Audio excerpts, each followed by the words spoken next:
Hello friends, welcome back to my channel. आज हम सॉल्व करने वाले हैं हिंदी इलेक्टिव का प्री बोर्ड एग्ज़ाम का पेपर जो हुआ था 8 अप्रैल 2021 को। तो ये इसका पार्ट 2 है। अगर आपने पार्ट 1 अभी तक नहीं देखा है तो डिस्क्रिप्शन में लिंक होगी, उससे आप पहले पार्ट 1 देख लीजिए। चलिए देर ना करते हुए इस वीडियो को स्टार्ट करते हैं। तो फर्स्ट पार्ट में हमारे 8 क्वेश्चन हो चुके थे, तो इसमें हम डिस्कस करेंगे क्वेश्चन नंबर 9 को, जो है अभिव्यक्ति माध्यम का क्वेश्चन, अभिव्यक्ति माध्यम बुक का।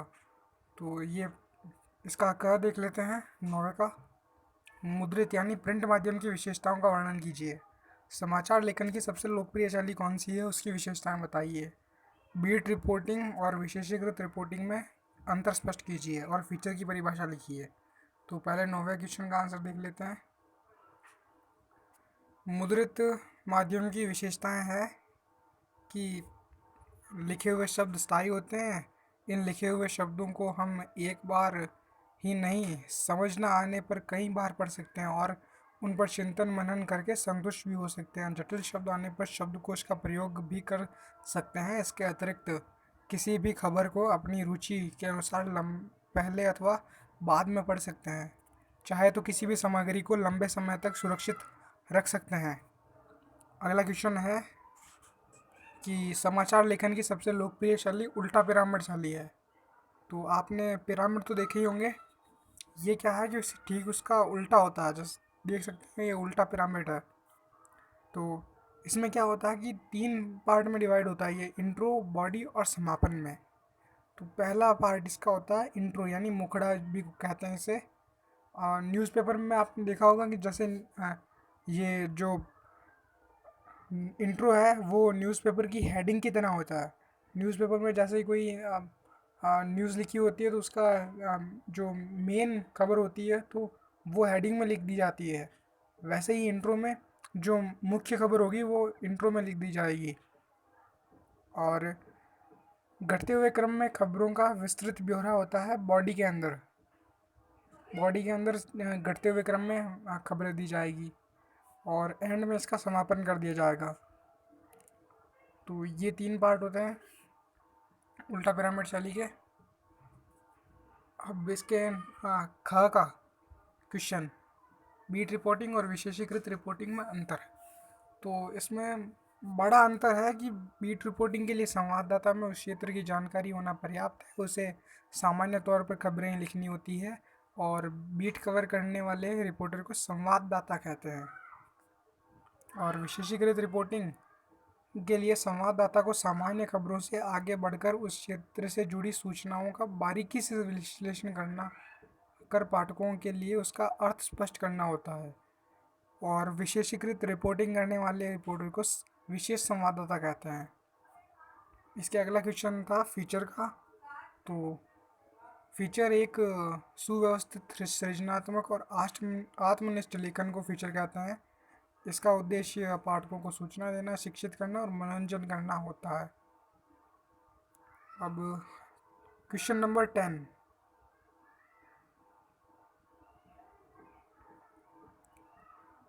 इस 10 का के रेडियो और टेलीविज़न के लिए समाचार की भाषा कैसी होनी चाहिए और इसके अथवा का कविता के लिए आवश्यक प्रमुख घटक कौन कौन से हैं। ख, इंटरनेट पत्रकारिता की लोकप्रियता के 2 प्रमुख कारण बताइए और इसके अथवा का जनसंचार के प्रमुख माध्यम रेडियो की विशेषताएं बताइए। देखते हैं, पहले इंटरनेट पत्रकारिता का देख लेते हैं। इंटरनेट की सुविधा 24 घंटे उपलब्ध है और ये सभी प्रकार की सूचनाओं के आदान प्रदान व चर्चा व परिचर्चाओं का साधन होने के साथ साथ मनोरंजन का भी साधन है। ये इंटरनेट पत्रकारिता की लोकप्रियता बढ़ने के कारण थे। नेक्स्ट क्वेश्चन, रेडियो और टेलीविज़न के लिए समाचार की भाषा। भाषा के स्तर व गरिमा को बनाए रखते हुए सरल भाषा का प्रयोग करें ताकि सभी वर्ग तथा स्तर के लोग समझ सकें। वाक्य छोटे छोटे तथा सरल हो, वाक्यों में तारतम्यता हो, जटिल शब्दों, सामासिक शब्दों एवं मुहावरों के अनावश्यक प्रयोग से बचें। जटिल और उच्चारण में कठिन शब्द, संक्षिप्तताएं, अंक आदि नहीं लिखने चाहिए जिन्हें पढ़ने में जबान लड़खड़ा जाए। नेक्स्ट क्वेश्चन, कविता के प्रमुख तत्व। पहला, भाषा का सम्यक ज्ञान। सम्यक शब्द का मतलब होता है अच्छा या ठीक या पूर्ण, यानी भाषा का पूर्ण ज्ञान होना चाहिए। और सेकंड है इसका शब्द विन्यास। थर्ड, छंद विषयक बुनियादी जानकारी। फोर्थ, अनुभव और कल्पना का सामंजस्य। नेक्स्ट, सहज संप्रेषण शक्ति। नेक्स्ट, भाव एवं विचार की अनुभूति। तो ये थे कविता के मुख्य घटक या तत्व। यह है तंत्र का क का अथवा। नेक्स्ट क्वेश्चन, रेडियो की विशेषताएं। तो रेडियो की विशेषताएं हैं कि इस माध्यम से ध्वनि, स्वर, शब्द तथा संगीत से मनोरंजन व ज्ञानवर्धन होता है। रेडियो में सुनने की उन्मुक्तता यानी स्वतंत्रता होती है। ये सबसे सस्ता माध्यम है और निरक्षर व पढ़े लिखे सभी इसका आनंद ले सकते हैं। इसके माध्यम से दूर दराज के कार्यक्रम भी आसानी से सुने जा सकते हैं। अब नेक्स्ट क्वेश्चन,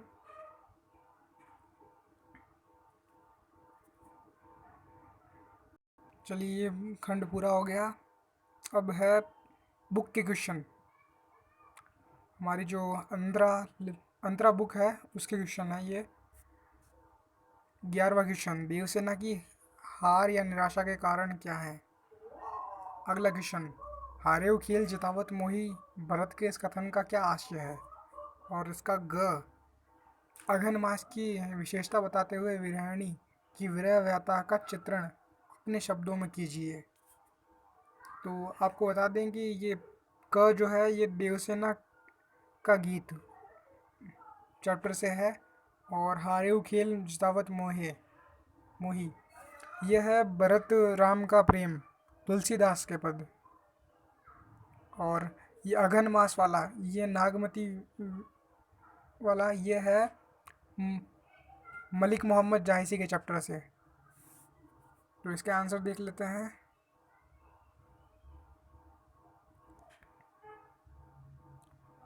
देवसेना के भाई बंधु वर्मा और उसके सारे परिवार को उन्होंने मार दिया था। और भाई की मृत्यु के बाद देवसेना अकेली ही भाई के सपनों को पूरा करने के लिए राष्ट्र सेवा में लग जाती है। वह स्कंदगुप्त को प्रेम करती है। स्कंदगुप्त विजया की ओर आकर्षित है, इसलिए उसे प्रेम में निराशा ही मिलती है। बाद में स्कंदगुप्त उससे प्रणय निवेदन करता है तो वह उससे स्वीकार नहीं करती। इस प्रकार दोनों ही बार वह प्रेम में निराश ही रहती है। राष्ट्र सेवा करने में भी वह आक्रमणकारियों का सामना नहीं कर पाती। वह आजीवन विपरीत परिस्थितियों से संघर्ष करते करते हार जाती है। उसके दुर्बल पग प्रलय को पराजित नहीं कर पाते। तो यही देवसेना की हार या निराशा का कारण था। नेक्स्ट क्वेश्चन, 11वीं का ख। तो इस क्वेश्चन का आंसर है, इस कथन के माध्यम से भरत कहना चाहते हैं कि राम का उनके प्रति विशेष स्नेह रहा है, इसलिए बचपन में खेलते हुए जब भी वह कभी किसी खेल में हारने लगते थे तो राम उन्हें जिता देते थे और स्वयं हार जाते थे। राम सदा अपने छोटे का उत्साहवर्धन करते रहे हैं। वह अपने बड़े होने का लाभ नहीं उठाते थे। वह अपने छोटे भाइयों का बहुत ध्यान रखते थे। उन्हें प्रसन्न देखने के लिए वह स्वयं जानबूझकर हार जाते थे और छोटे भाइयों को जिता देते थे। 11वें का खे नहीं 11वें का ग। अघन मास की विशेषता बताते हुए विरहिणी की व्यथा का चित्रण अपने शब्दों में कीजिए। तो ये है आंसर होगा, अघन के महीने में दिन छोटे और रातें लंबी हो जाती हैं, मौसम ठंडा हो जाता है। इस मास में विरहिणी नागमती की विरह व्यथा और भी अधिक बढ़ जाती है। वह अपने पति के असहनीय वियोग को सहन नहीं कर पाती। उसे पति की जुदाई में लंबी रातें काटना कठिन प्रतीत हो रहा है। ठंड से वह कांपती रहती है। वह सर्दी के वस्त्र भी नहीं बनवाती क्योंकि उसका साज श्रृंगार देखने वाला पति तो उससे दूर है। शीत आग बनकर उससे जलाता रहता है। उसे लगता है कि पति के वियोग में उसका यौवन और जीवन इसी प्रकार विरहाग्नि में जलकर राख हो जाएगा। तो इसी के साथ 11वां क्वेश्चन कंप्लीट हुआ। अब हम देखते हैं क्वेश्चन नंबर 12। तो इसका क्या है, युधिष्ठिर जैसा संकल्प से क्या अभिप्राय है, सत्य कविता के संदर्भ में बताइए। तो जैसा पता चल गया, यह सत्य कविता से है। ख, कोयल और भंवरों के कलरव का विद्यापति की नायिका पर क्या प्रभाव पड़ता है। ये विद्यापति के पद से लिया गया है क्वेश्चन। और घ, वसंत आगमन की सूचना कवि को कैसे मिलती है। ये वसंत आया चैप्टर से लिया गया है।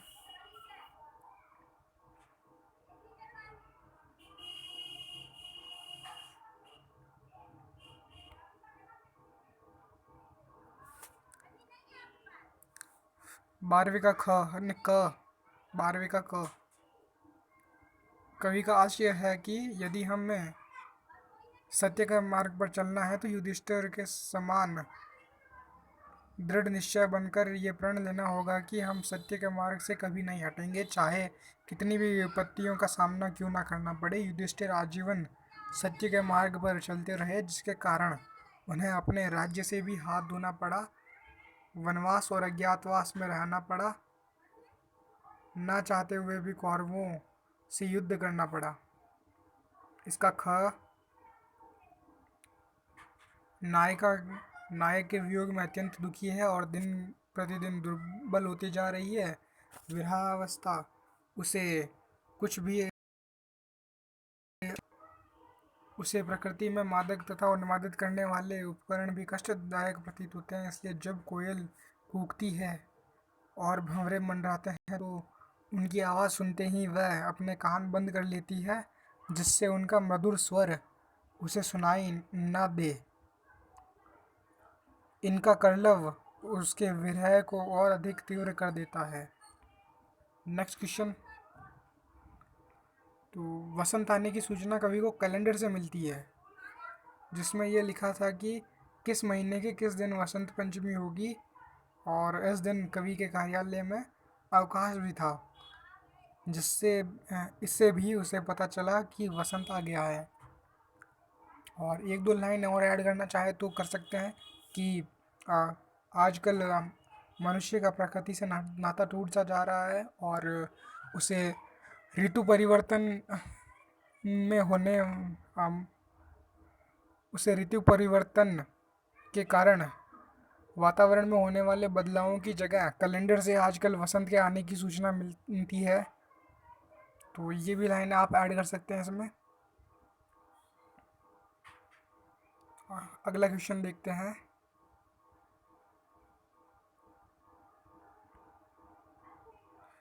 क्वेश्चन 13, प्रकृति के कारण विस्थापन और औद्योगिकरण के कारण विस्थापन में क्या अंतर है।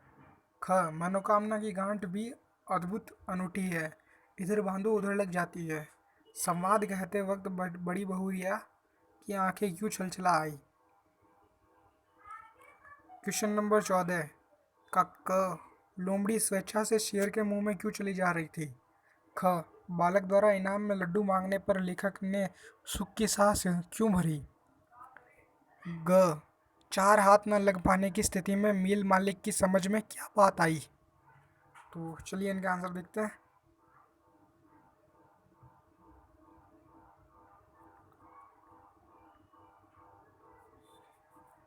तो प्रकृति के कारण विस्थापन और औद्योगिकरण के कारण विस्थापन में निम्नलिखित अंतर है। पहला, प्रकृति के कारण विस्थापन प्राकृतिक रूप से दिया जाता है, जबकि औद्योगिकरण के कारण विस्थापन सोची समझी नीतियों के अंतर्गत किया जाता है। प्राकृतिक विस्थापन में कोई स्वार्थ निहित नहीं होता, जबकि औद्योगिकरण का विस्थापन पूर्ण रूप से स्वार्थ पर आधारित होता है। थर्ड, औद्योगिकरण के विस्थापन को सत्ताधारी तथा पूंजीपति लोग आधुनिक विकास का नाम देते हैं, जबकि प्राकृतिक विस्थापन का ऐसा कोई नाम नहीं होता। चौथा, प्राकृतिक विस्थापन के कारण लोग अपना घर परिवेश छोड़कर कुछ समय के लिए जाते हैं, सामान्य स्थिति होने पर वह लौट आते हैं।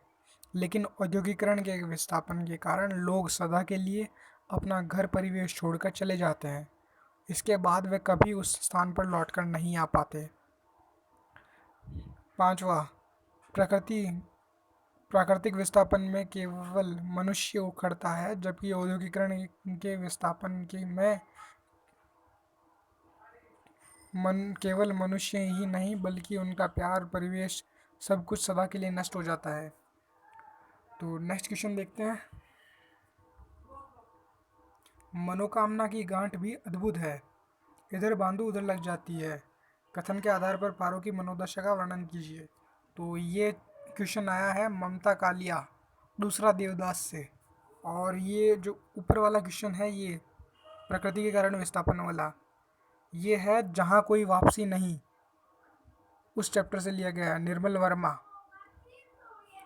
तो ये जब क्वेश्चन देखते हैं तो इस क्वेश्चन में होता क्या है कि मनसा देवी मंदिर में जैसे ही पारो मनोकामना की गांठ बांधती है और उसके तुरंत बाद ही उसकी मनोकामना पूर्ण हो जाती है, यानी संभव उसे मिल जाता है। तो उस वक्त पारो की मनोदशा क्या होती है वो हमें बतानी है। तो उस वक्त पारो का मन भी संभव को देखकर झूम उठा था। वह प्रसन्न थी, उसके मन में अनेक प्रश्न पैदा हो रहे थे और वह भी संभव को देखकर अनेक कल्पनाएं करने लगी थी। नेक्स्ट क्वेश्चन, संवाद कहते वक्त बड़ी बहुरिया की आंखें क्यों छलछला आई थी। तो बड़ी बहुरिया बड़ी हवेली में बिल्कुल अकेली रह गई थी। वह बथुआ का साग खाकर गुजारा कर रही थी। मुदियाइन हवेली में प्रतिदिन उधार मांगने के लिए आती थी, लेकिन बड़ी बहुरिया के पास देने को कुछ ना था। अब वह अपने जीवन से हार चुकी थी। ऐसा लगता था जैसे विधाता ने सारे उसी पर डाल दिए हों। वह सोच रही थी कि हम भाई भाभीयों की नौकरी कर वह अपना पेट पाल लेगी तथा बच्चों की जूठन खाकर एक कोने में पड़ी रहेगी। ऐसा सोचकर उसे पुराने दिनों की याद आ रही थी, इसलिए संवाद करते वक्त बड़ी बहुरिया की आंखें छलछला आई थी। तो क्वेश्चन नंबर 13 भी कंप्लीट हो गया। अब ये क्वेश्चन नंबर 14 का क, कि लोमड़ी स्वेच्छा से शेर के मुंह में क्यों जा रही थी।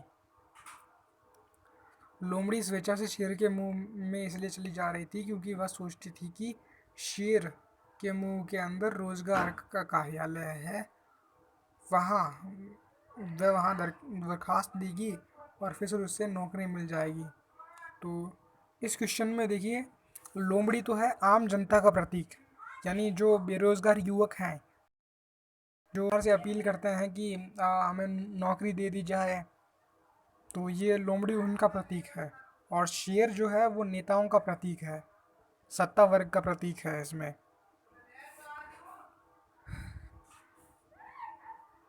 नेक्स्ट क्वेश्चन 14 का ख, बालक द्वारा इनाम में लड्डू मांगने पर लेखक ने सुख की सांस ली, क्योंकि बालक के उत्तर को सुनकर लेखक को ये तसल्ली मिली कि बालक की स्वाभाविक वृत्ति दम घुटने से बच गई है, उसकी इच्छाओं का खून होने से बच गया है। लेखक को लग रहा था कि बालक के मुख पर विलक्षण रंगों का परिवर्तन हो रहा है, उसके हृदय में कृत्रिम तथा स्वाभाविक भावों की लड़ाई चल रही थी।